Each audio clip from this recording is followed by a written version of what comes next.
Welcome to the Giving Room with Dave and David, where we encourage remarkable generosity, from amazing stories to easy to understand discussions about tools for giving that may just be right for you.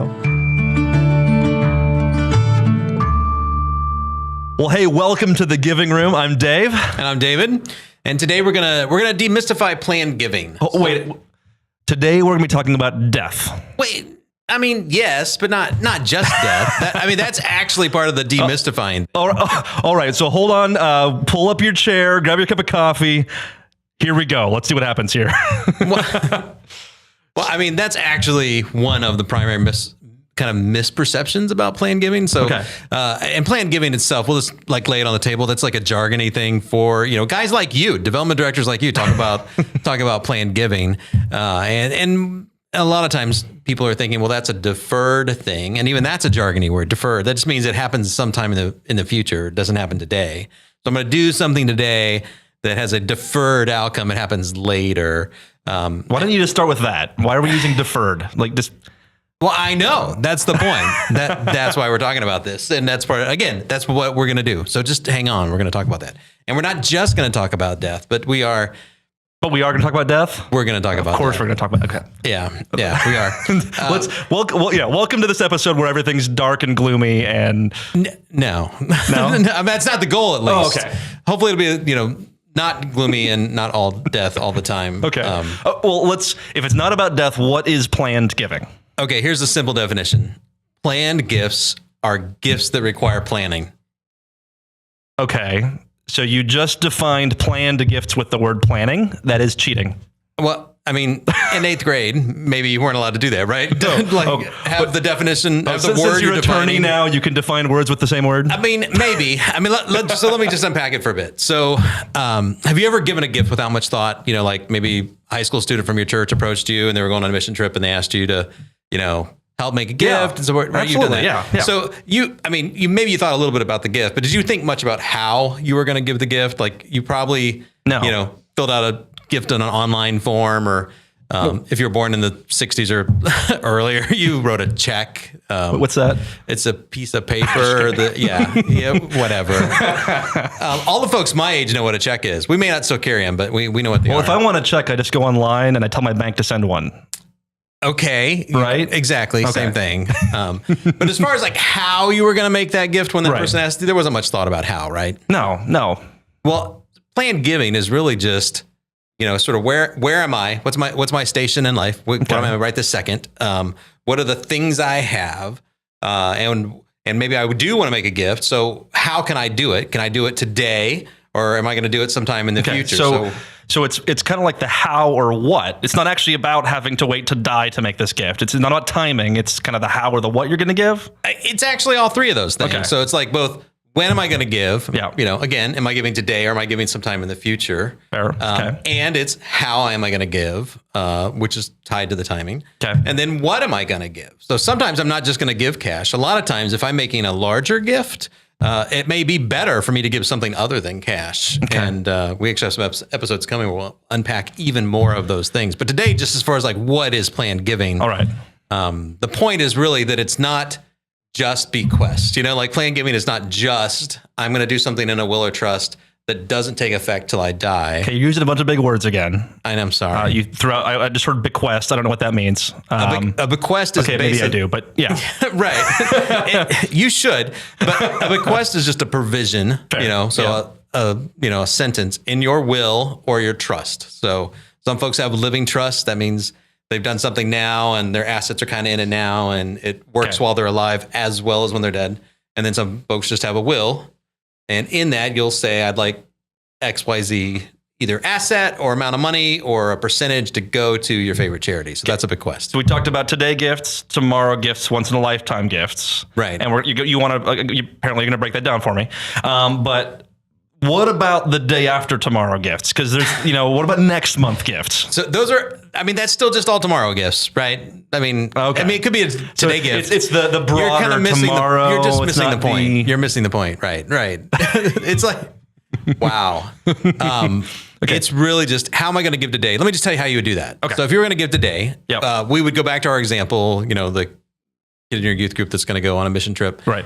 You're going to give them cash in some form, right? Whether you actually give them cash or whether you do it with a debit card or a credit card online, or you ask your bank to send a check or you write a check, that's a cash. But that's today. You're doing that today. You could actually give from your investment portfolio. So stocks, mutual fund shares, you can do that today. Am I supposed to have one of those? It'd be a good idea as far as planning for the future. In our next episode, we're actually going to talk about these things more detail. But yeah, so stocks are one of those things. If you're 70 and a half or older, you can actually have your IRA administrator send some of your IRA money, to your favorite charity. Again, we'll unpack that more. But a gift from your IRA, those are actually called qualified charitable distributions. So QCDs, otherwise known as IRA rollovers. That's kind of what we called them when they first happened. And then if you have a donor advised fund, do you know what a donor advised fund is? That's where it's like a bank account for charity. So I donate it to a place where that I can then request that they send money to other places. That's exactly right. Yeah. So, that can be a local community foundation. It could be a lot of the mutual fund companies like Schwab has a gift fund, Fidelity has a gift fund, or even like the National Christian Foundation or the Signatory. Those are examples as well. Faith-based organizations that do the same thing. And it's what you said. It's like a charitable checkbook, kind of, from like the metaphor. So you make the gift, you got the deduction then, but it sits there until you suggest that it goes. Yeah, we have a number of supporters here, at the River radio station where we receive those, and it's nice for them. They get one tax receipt, right? It simplifies your giving in some ways. Yeah, for sure. And we'll definitely have episodes in the future where we actually talk to some of these folks and really unpack the benefits of having donor advised funds. But those are today gifts, right? So the cash gift, the suggestion from your donor advised fund. So a gift of stock, or if you're 70 and a half and older, this QCD IRA gift. In a today gift, though, like how do we plan a today gift, if that makes sense? What does that look like to do that? Well, that's a good question. So there's lots of different considerations. So timing is a consideration, right? And then what do I have to give is a consideration. Because I said, this is when you were busting my chops for my definition, right? So when I said that planned gifts are just gifts that require planning, and that really just means I'm going to take a look, there's something I want to do, right? So I have to have some sort of a charitable intent. I want to make this gift. So you want to make a gift, but then what are the considerations? What are the assets I have to do it beyond cash? I mean, cash may be the thing, depending on the amount, depending on timing again. Right. But it may be that something else makes more sense. Maybe some tax advantages to doing something else. Well, to get super practical, I actually had an answer to that question, but I just thought I'd ask you first. Okay, I missed your answer. No, you're good. My wife and I, for years, have actually planned our unplanned giving, if that makes sense, right? So we actually pay ourselves every month into our charity pot so that when someone asks and we haven't discussed it, we actually have a place in a dollar amount in our bank account reserved to make a spontaneous donation. Yeah. Because, when you don't have lots of money, you need to be able to budget for unplanned gifts. And so I'm actually planning my unplanned giving, if that makes sense. This is kind of like a donor advised fund training wheels edition, right? Exactly. I mean, you didn't get a gift when you paid yourself, but it sat there. Yeah. The intent part was there that we set this money aside so that we could make those gifts. It's kind of like when you're saving to make a big purchase, but you're just saving to make a big donation. Well, that's exactly that. Right. So basically you're planning around cash, around income. And it's just some of these other things aren't just gifts out of income. They're gifts out of other assets like retirement assets. So that's sort of the thing. So that's exactly the type of thing that is a planned gift, even on a small scale. We would consider that a planned gift. But there's other things even on the family side. Yeah. I would look at my family too, right? And especially when I'm talking about bequests, we haven't even got to that. We'll talk about tomorrow gifts. Yeah. But do I have a child with disabilities? Do I have minor children still that need to be taken care of? Again, your will or your trust is about what happens after you die. Yeah. Death thing. It happens to everybody. Fair. We're all actively dying. It's just some of us are moving on. More actively dying than the others. But there may be irresponsibility. I may have a child with irresponsibility, or I may be the irresponsible one. Child may not have interest in a certain thing. Vacation home we have. We'll unpack those things later. And then even inheritance considerations. So sometimes I think about, is there going to be a windfall from another family member, right, to me or to my wife, or that's the thing.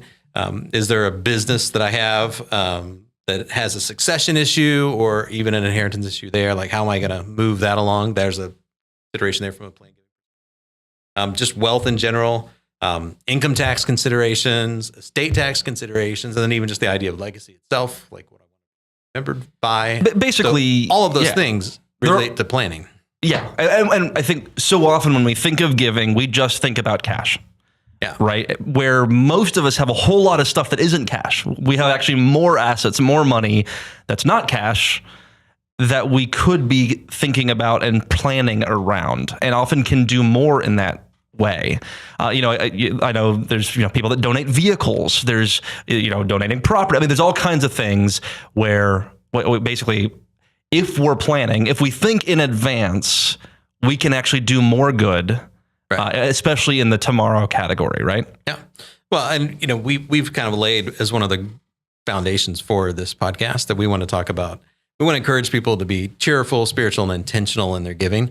That intentional piece is really what the planning is all about, right? That just means that this is not a reactionary thing. It's not solely emotional. Lots of times there is emotion in giving, and that's fine. Yeah. But it probably shouldn't be solely emotional. Well, and you got to be careful because there are master charities out there that are masters at manipulating so that they can convince you to give emotionally and honestly not do a lot of great things with your money. Yeah. And that'll be fun for a future episode to talk about who you should give to and how do you know if they're all right, and we'll get hate mail. But but I mean, that is true though. I mean, there's, again, I have grandparents who lived into their 90s, and when I would go through I'd visit and I'd look at their mail and thinking, oh man, like they're giving to all kinds of stuff they shouldn't be because of all, I'm trying to think of the right word, but basically it's just this emotional, they got the piece of mail arrived and it had a picture of a child or something. Exactly. And they're being manipulated. And so we do want to tackle that, but that's not again, and planning helps you avoid those pitfalls. Right. Exactly. Well, we kind of skipped over, we kind of talked about the today gifts, and we mentioned some of even those assets in that context. But I think tomorrow, when we think about like, how do you give tomorrow? Sometimes tomorrow literally is tomorrow, but most of the time tomorrow is like some way off time. I know we were joking about, is it the day after tomorrow? What about next month? I mean, maybe. But the first thing actually, we mentioned this, is a bequest. So a bequest is a tomorrow gift. Okay. None of us necessarily are like anxious to die tomorrow. So we don't want it to be literally tomorrow. But as far as tomorrow in the future, this is a future, how do I give later thing? And it's a great thing for folks that may be in a fixed income stage of life, or they just want to make a major gift to something, but they can't really do it during their lifetime. And a bequest is a perfect way to do that. Or they have been supporting a charity all through their adult time, and they want to be able to leave something even more meaningful once they die, so that gift sort of carries on. So bequests are a great way to do that. Again, in other episodes, we'll unpack how you do that. But essentially, for things like insurance, life insurance, or wills, or that sort of stuff, you're basically think about what kind of message you want to send in those things. Well, and those are exactly additional tomorrow gifts. Like, how do I give later? Well, I can give through life insurance. So if I do have a life insurance policy I don't need, that's something I can change the beneficiary designation. Retirement plans are the same way. IRAs are the same way. They all have beneficiaries. So after I die, I want either this fixed sum to go to my favorite charity, or I want this percentage to go to my favorite charity, or conditional. I only want it to go to, my favorite charity if, my wife died first or something. So you can still kind of be creative in how those things happen. Yeah. But those are examples of, future, tomorrow, how do I give later? And you mentioned a second ago, once in a lifetime, and these are kind of fun. And there's lots of them, but there's two primary ones that I think we just need to have top of mind, that these are things we can actually give. And the first is actually real estate. And so real estate's a once in a lifetime thing. Doesn't mean you can only give, real estate once. There's no rule about that. It's just the average person that gives real estate probably only does it. Right. And it can be your primary residence, and you give it, through your will or your trust, or it can be a vacation home. And again, we'll unpack those more in some future episodes. But so that's a thing you could actually give now. So I've worked with folks who have like commercial buildings, like apartment buildings, and they actually gave that building to their favorite charity. Then the charity actually sold it after they had it and used the proceeds for like their own capital campaign. Right. So you can do that. And then your business. So another once in a lifetime asset that some people don't really think about as a giving opportunity is your business. And that's both whether you're going to sell it or not. Now there's some tricky rules around it. Not like tricky, like we're tricking people like the IRS or anything like that, but just like things we have to do to make that work. But it's not that bad. And I think the key thing is that if you just got to, again, this goes back to planning. Before you sell your house or your business, if you are curious about those things, make sure you ask the questions before you do it. Right? You can't. This is a once in a lifetime opportunity, and if you wait till it's too late, you can't. So that would be the biggest piece of advice. Well, again, we'll dive more into that, but I mean, especially with those big things, you definitely need probably the advice of your lawyer and your financial advisor and those people, maybe your accountant. Mm-hmm. But I think also though too, and that is, you don't actually have to have a lot. No. I mean, and because most of us, no matter whether you're wealthy or not, have retirement. You have a will. You have an asset. You can have a house. Will. Part of the problem is not enough people have actually taken the time to do their will. But don't think that this is just rich people stuff as well. I think it's important to, because you mentioned you have to have your financial advisor and your attorney, which some of us don't have those. Right. So, no, that's completely fair. But there are still resources out there that can give you help, like a National Christian Foundation or a Signatory and some of those places. Yeah, and there's even places where you can do your will online for free or nominal cost. And again, we'll talk about some of those. Yeah. Sure. All right, you ready for a pop quiz? Yes. Okay. Bring it on. So, the quiz: are all planned gifts deferred gifts? Okay, deferred, like later. Why are we using weird words again? Well, it's a quiz. I mean, we kind of covered it. Well, if you were listening, we covered it. Well, I was half listening. Okay. Okay. Are all planned gifts future gifts? No. Correct. Some of them are today gifts. Exactly. And why are we using deferred? Like the only thing I've heard about deferred is that, people's loans have been deferred for a while, right? Right. Like if you have a student loan, it's recently been deferred. Okay. Right. No, I'm just not all of them happen Let's later. think about how do we give today? How do we give in the future? Then sometimes there's once in a lifetime things that we could give now or in the future. Okay. That's really just the categories that hopefully help people think about what they have and what they could give and when they could give it. Anything else we should be considering here as we kind of wrap this up? Now, I think that's it. We kind of went through that list. Sometimes it's just family considerations. Sometimes it is tax considerations, estate tax considerations. What do I want to do and what do I have to do it with? Mm-hmm. And it has to be, maybe sometimes it's thinking creatively. Again, it's thinking beyond your checkbook. Right. Then you can make the gift. But I think the key thing would be that in anything you do, if you want to make the biggest impact, make the biggest difference, all gifts should be planned gifts. Yeah. Make a plan, make a difference, even plan to be unplanned if you need to be, but have a strategy for how you can make a biggest impact. Right? Well, that's exactly right. We in theory, we're doing this with everything else, right? We're planning for retirement. We're planning our monthly budget. Again, that's the theory, right? It'd be at least the best practice. And I think it translates into our giving as well. So, and it just has to be intentional. If we treat our giving as an afterthought, we'll be as successful with that as we are when we treat our monthly budget as an afterthought. Right. It's not going to work as well. So again, that cheerful, spiritual, intentional, and these are just like, what are some of the ways I can be intentional? I can actually think about it. What do I have? When do I want to give it? How do I want to give it? And hopefully, again, we're just trying to create a framework, and it's an issue awareness thing. Did you even know that you could do these things? Right. Awesome. Well, what do we have to look forward to?